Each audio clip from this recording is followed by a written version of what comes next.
Hi, Meghna. So this looks like my Viva exam in my engineering. So everybody's finished speaking. I'm the last one to finish the experiment, and everybody is like, "Okay, what is she going to give the output as?" So I am a engineer from Monday to Friday. I'm a R&D engineer from Monday to Friday. Saturday and Sunday I do something.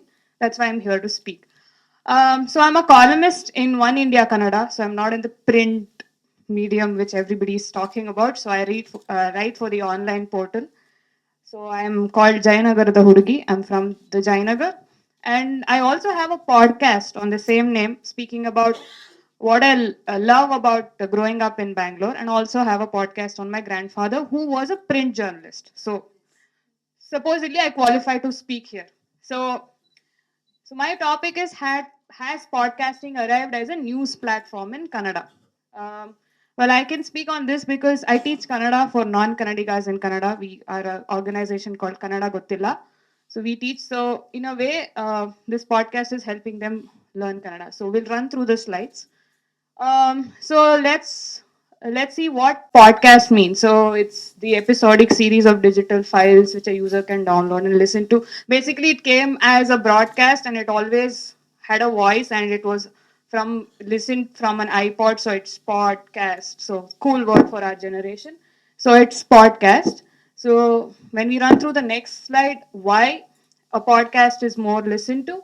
It's medium to reach out to people with attention deficit, which our generation has. A lot of old people complain on us and understand. It is to understand the language, and there's a lot of people from our generation who don't know how to read and write in the regional language. So probably I write and read in Kannada. A lot of my friends don't read and write in Kannada. So if you want to know what is happening in and around the city or the state you belong to, I think podcast is a nicer way. And reading always takes effort, and listening happens without it.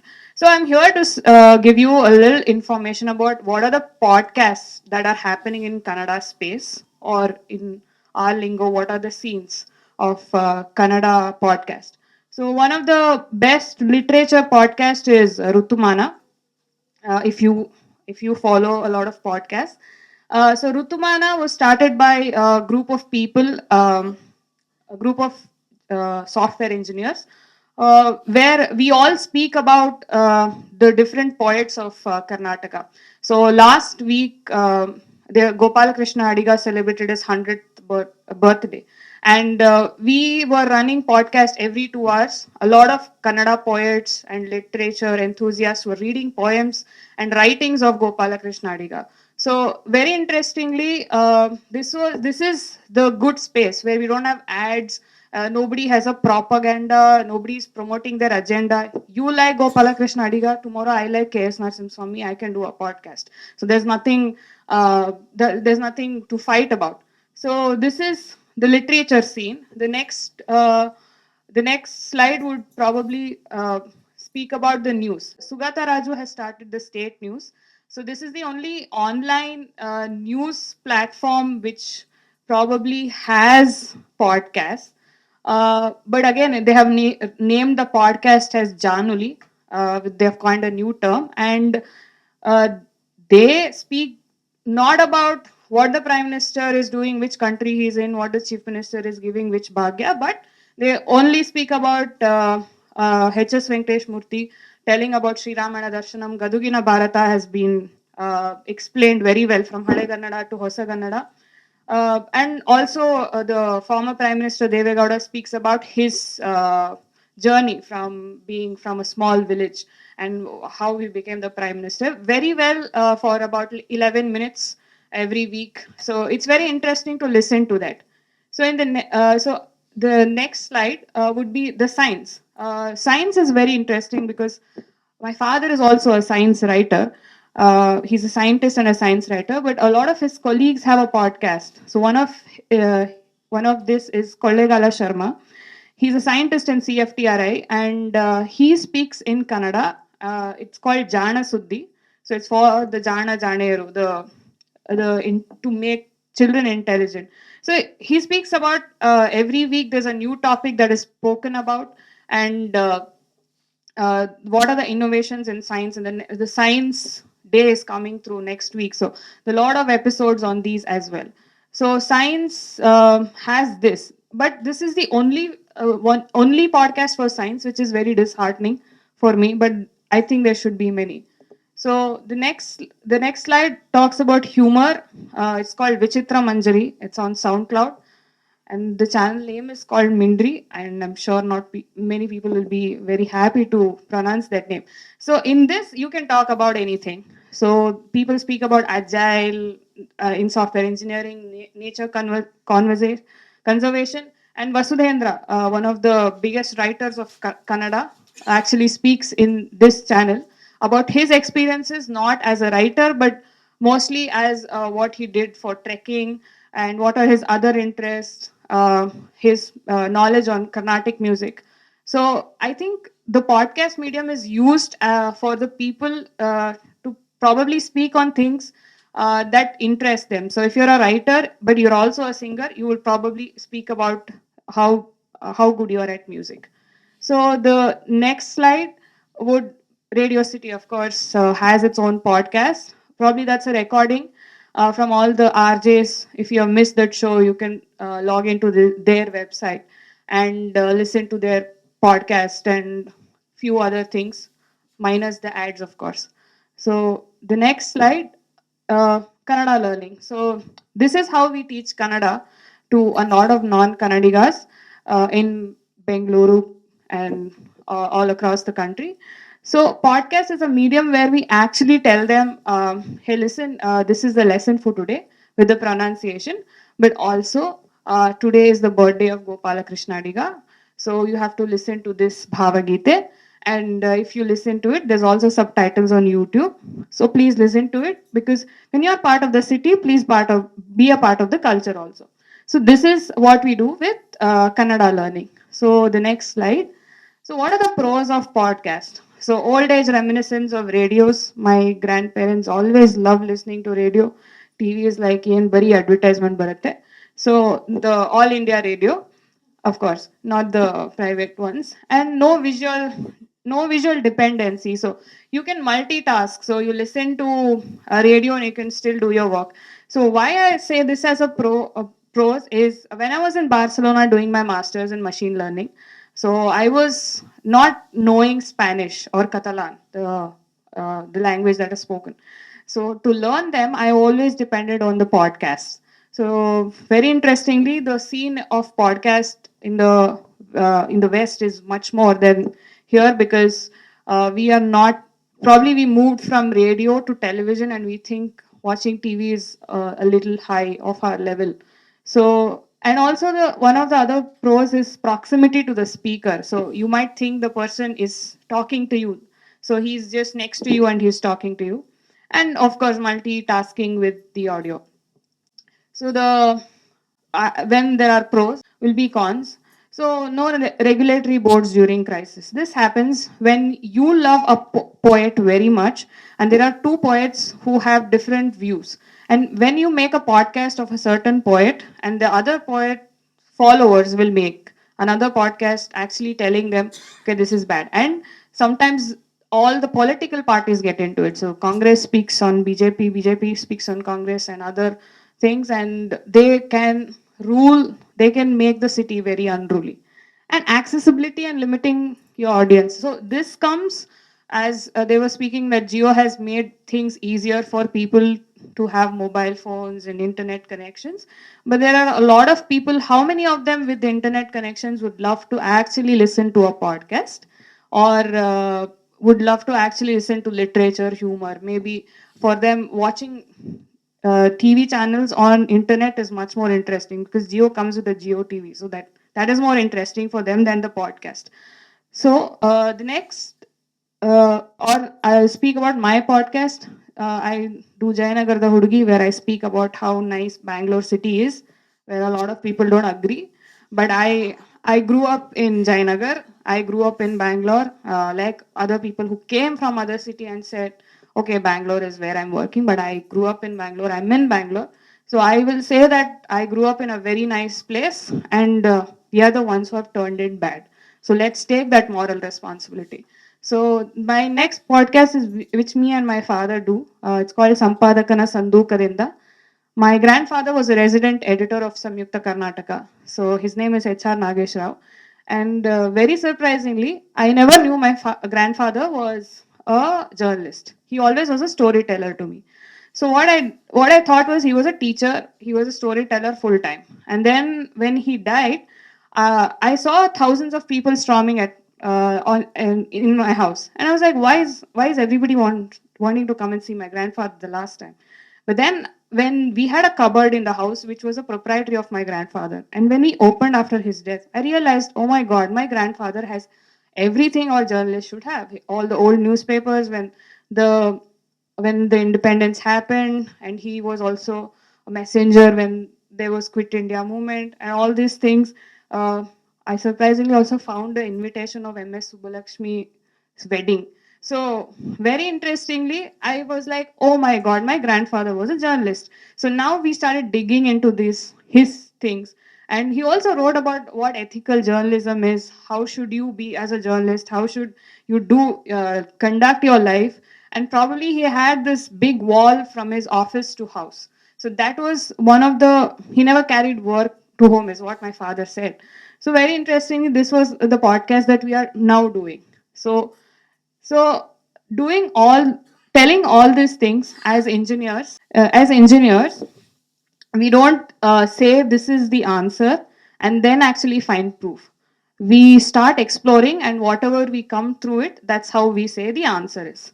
So looking to all these things, has podcasting arrived as a news platform in Kannada? It's both yes and a no. Yes, because we are doing a lot of things with literature, humor, all the other things. I am interested, you are interested, whatever is, everybody is interested. Yes, it has arrived in Kannada. It is not arrived in Kannada. Why? Because nobody has a dedicated podcasting platform. So nobody has invested where it runs as a half an hour show where 10 minutes is politics, 10 minutes is music, 10 minutes is Bollywood, 10 minutes is Kannada, 10 minutes is literature. So probably if somebody could invest in doing something in this way, our generation is more beneficial in that, and probably will also be cool like listening to podcast.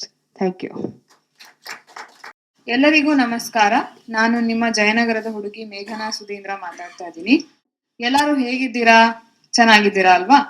ಸಂಪಾದಕನ ಸಂದೂಕದಿಂದ ಪಾಡ್ಕಾಸ್ಟ್ನ ಈ ಸಂಚಿಕೆಗೆ ನಿಮಗೆ ಆತ್ಮೀಯವಾದ ಸ್ವಾಗತ. ಇವತ್ತು ಸಹ ನನ್ನ ಜೊತೆಗೆ ನನ್ನ ತಂದೆ ವಿಜ್ಞಾನಿ ಮತ್ತು ವಿಜ್ಞಾನ ಬರಹಗಾರ ಹಾಲ್ದೊಡ್ಡೇರಿ ಸುಧೀಂದ್ರ ಅವರಿದ್ದಾರೆ.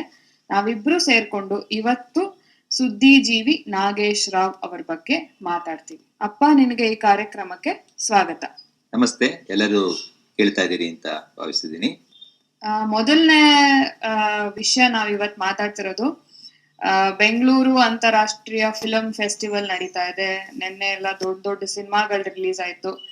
ಇದೆಲ್ಲದ್ರ ಬಗ್ಗೆ ಪೇಪರ್ ನಲ್ಲಿ ಓದಿದಾಗ ಅಥವಾ ಫೇಸ್ಬುಕ್ ನಲ್ಲಿ ನಂಗೆ ತಿಳ್ಕೊಂಡಾಗ, ನಾನು ನಿನ್ನೆ ತಾತನ ಬಗ್ಗೆ ಪುಸ್ತಕ ಓದ್ತಾ ಇದ್ದಾಗ, ಸಚ್ಚಿದಾನಂದ ಮೂರ್ತಿ ಅವರು ದ ವೀಕ್ ನಲ್ಲಿ ರೆಸಿಡೆಂಟ್ ಎಡಿಟರ್ ಆ ಕೆಲಸ ಮಾಡ್ತಾ ಇರೋರು, ಅವರು ತಾತನ ಬಗ್ಗೆ ಒಂದ್ ನೆನಪು ಬರ್ದಿದ್ದಾರೆ.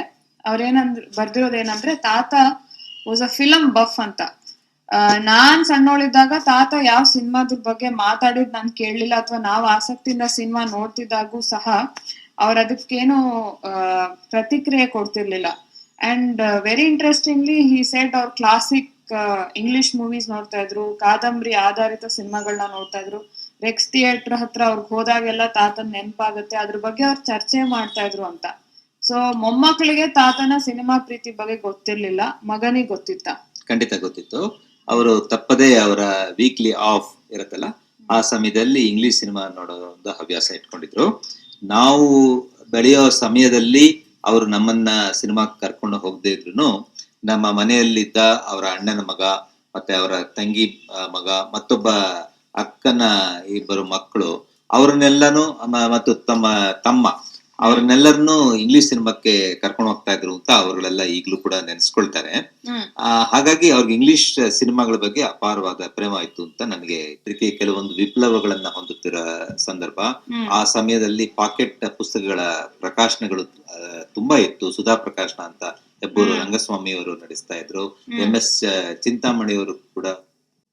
This is how the podcast runs. So it's a reminiscence of my grandfather. So, I just want to understand this. Like Vasanthi was just talking about the regulatory hurdles around news in FM. So here in many news portals are also doing podcasts, right? So is that a regulatory gray area which they have not yet discovered, or what is the? I mean, like, so this is also news which you are able to listen to, right? Yes. So there is that opportunity there, but at the same time, the law around it is it very clear? No, I don't think they have a law exclusively for podcast. I think this is mostly on the internet medium where a lot of regulatory is not there, and so you can speak what you want. The news portals, I don't know about the other language news portals, but I think Kannada has only one podcast as such. So they don't touch the news, as like the politics is never touched upon. So they just speak on the literature front. I think for that regulatory probably doesn't make sense, because if you're speaking about Gadugina Bharata, what regulatory you can add? So that's how it is. What kind of mechanism do you have? So right now for our podcast, it's the social media which works as feedback. So a lot of people who do podcasts, there's a big group of people who do Kannada podcasts, and that's where you finally throw it up on Facebook, and they're like, okay, this is good, this is not good, something like that. Sorry, so you record it on SoundCloud and available on iTunes. Is that how it's working? So no, SoundCloud works everywhere on every phone. So we don't exclusively do it for iTunes. Well, there are other apps that you can push your podcast on, like iTunes as well, then Podbean, yeah, a lot of other. So we are concentrating on SoundCloud, but a lot of so Rutuman I spoke of, so they push it to a lot of they push it to iTunes, and yeah, you have to have a intermediary party or something to do that. So do you get a sense of who's listening to you? And Yeah, what kind so of numbers? so it's very open in internet. So who's listening to you? There are number of people listen to you is one feedback you get. Number of people liked it. So a lot of people write back to you saying that, okay, I listened to this. This was nice. This was really bad. So that is there. But in internet, it's very open. So if you put it on social media, they'll either trash you or they'll elevate you. So that is pretty open. So you have like 5,000 subscribers or 3,000 subscribers. It's pretty open in internet. I don't think you really need to sit and count. Even you get the website stats. I think that's very easy. Yeah, my question is on sustainable podcasts as a news alternative. Now, abroad we are told that there's a lot of advertising potential, and that's how many of these works. We also have these specialized history podcasts, for example, that comes Correct. thrice in a year. They're so research and intense based, but they have smaller modules which they put out along with ad breaks. What is the Indian scenario right now looking like? Do you think it can be in the years to come, or at least in the next couple of years? How do you see this, and where is it going? So what has happened is to get rid of ads, so you can they actually have a paid subscription for the podcast. So even SoundCloud does that. So if you go beyond a certain minutes, then you have to pay, and then they will not push the ads after your podcast is done. So that is there. With history, I don't think so. We have doubts on the history of the country that we are believing in. So there are a lot of discussions on. So I think it's good that we have a podcast on that. And there's only one Kannada podcast called Vikatakavi where they're doing on the history of Karnataka. So they get you where exactly this evolved, Kannada as a language evolved. So I think it looks good if a lot of youngsters, a lot of people who are in the media actually get involved in the podcast and actually tell them like what is the way to go ahead, rather than we put everything that is on our table to the customers. So I think that's how it works. Who can become a podcaster? What are the qualities required to be a podcaster? And I, how do you sustain your audience? Okay. So who can become a podcast? I'm not sure because I'm not even a journalism degree holder, but I can speak well. So anybody who can speak well and has a hold on a language can be a podcaster.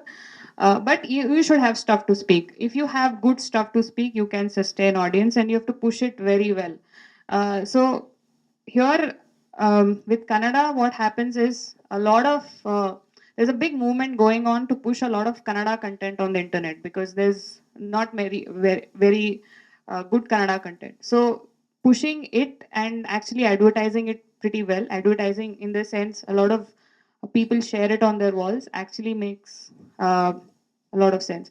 But again, sustaining your audience, it depends on what you're talking on and how many people are interested.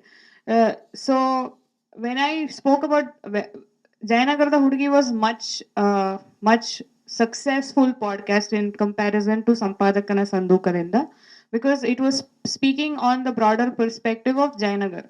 And a lot of old Bangaloreans would like it. But when you speak about Sampadakana Sandookarinda, it was a personal experience that I had. A lot of people would ask, why are you speaking about your grandfather so much? Like even my grandfather did a lot of things like your granddad did. So it depends on how do you, so the sustenance comes with how interestingly you present it. So right now we are just 4 episodes old with Sampadakana Sandookarinda. So probably like what you said, adding music, adding add-ons would probably help us to sustain audience. But again, good stuff always has audience is what I believe in.